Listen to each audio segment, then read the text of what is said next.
Aloha and welcome to Java. It is Mother's Day, so happy Mother's Day to all of you mums out there. It is Sunday, May 12th, 2024.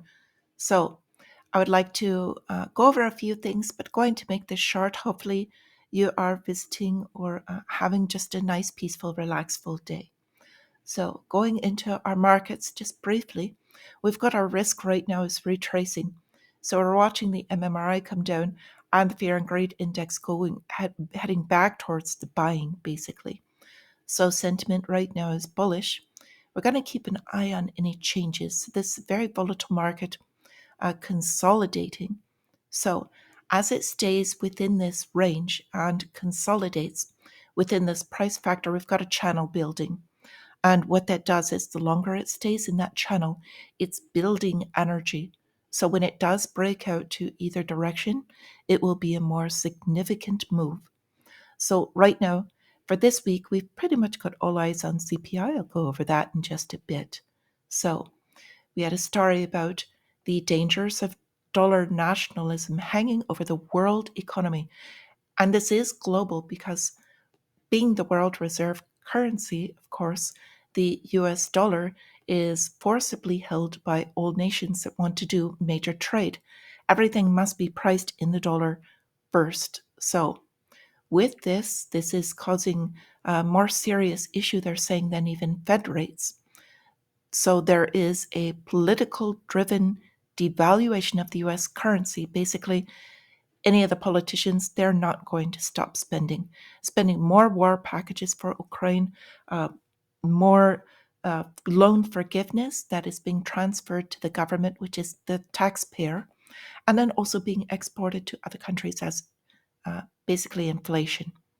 So in the market, we've also got financiers fretting over leverage on leverage in private credit. So this is stat. This is the same scenario that caused both the 2008 Great Financial Crisis as well as the Great Depression. It was the leverage. And when that deleverages, it happens all at once. Talk about that a little bit more in a bit. So I do want to talk about a couple of stories today, although I'll keep it short. We've got our calendar, not too much happening on Monday as far as reports. We've got the PPI coming out Tuesday, and then Fed Chair Powell. So Wednesday, the big day with core CPI, because it's all about whether the Federal Reserve is going to cut their rates now. They've kind of lost sight of the larger picture here. We're getting jobless claims on Thursday as well as manufacturing index. So still very subject to headline risk as well as geopolitical risk is what we're looking at. We've got our earnings calendar for the week. There's a few on here in case you're trading any of these companies, and we'll go over that every morning. So, what are we watching? U.S. Treasury's Yellen says Congress should act on non-bank mortgage sector. I think this is very dangerous, and I'm going to go into why. Basically, she's telling Congress to consider legislation to ease coordination among regulators, so more government oversight, and then giving greater powers to Federal Housing Finance Authority and government national mortgage associations. That's Fannie Mae and Freddie Mac. These are the government-backed mortgage providers. So if they can basically build their power with all of these mortgages and control them through the regulators, the largest part of the economy is why they're talking about it being sticky. They want to crush or manipulate this sector.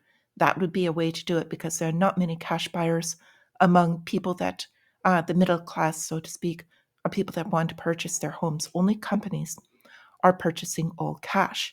So what does this do? This cuts out any other private options, which includes seller financing. So interestingly enough, the Realtors Association lobbied against this very diligently. Why did they do this? Because they knew that this is a large sector that if people cannot afford a home, people that regular people, not corporations, it's the regular people that use realtors and get professional services and use private financing because they're in trouble. Those are the ones trying to purchase homes. So This is locking down this area. I think it's very dangerous. And it's going on very quietly because people don't understand kind of what's going on behind this. So basically, if you want to sell or finance your property, or if you want to purchase one in that method, they're going to make it illegal soon if they can. So we've got a Federal Reserve survey finding credit application rejection rates have increased over 21%. So we'll talk a little bit more about the credit crush in a bit. Lenders tightening lending availability in the face of rate hikes and continuing inflation. So this is another method that's going to keep the poor poor. Meantime, we've got Fed Goolsbee saying there's not much evidence of inflation stalling out. Inflation will continue. Even they're admitting that it's just a rate to how fast inflation will continue. So with this, I wanted to bring up this graph. It is about pandemic era savings. They're calling it excess savings. But the US facing a savings slaughter of $2.1 trillion bleeding out of the economy. So generally, this data is pointing out the reality, and that's that American households have exhausted their savings. They're increasingly relying on credit to get their day-to-day needs. This includes food. It's no longer larger purchases. So this data is showing that by March 2024, that we're in a dire state. Basically, savings plummeted to a deficit of $72 billion. At the same time, we're watching credit card debt soaring to a record high $1.1 trillion. So this is a $330 billion increase over that same period. So thanks to Kobesi Letter for this graph and their work with this. So with that, I would like to go into basically our garden pharmacy, and with roses doing this as a special.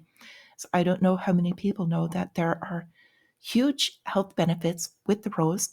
First, with rose water.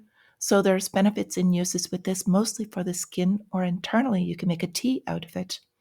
So soothes skin irritation, sore throats, even though they spelled throat wrong. We've got reduced skin issues, infections. It's antimicrobial. It's good for cuts, scars, and burns, and can relieve headaches. So it can cause some upset stomach or nausea and headaches if you do too much of it. But it does also enhance mood, boost your immune system. Rose hips are high in vitamin C. They improve your blood circulation. They can also fight against cancer and diabetes. So a lot of really good health benefits with those. And then also, haven't even mentioned rose oil that can be used as well. So a lot of really good things.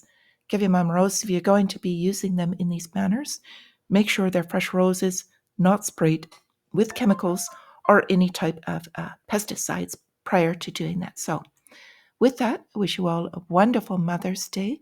And until I see you again, my friends, thank you for being here and stay free.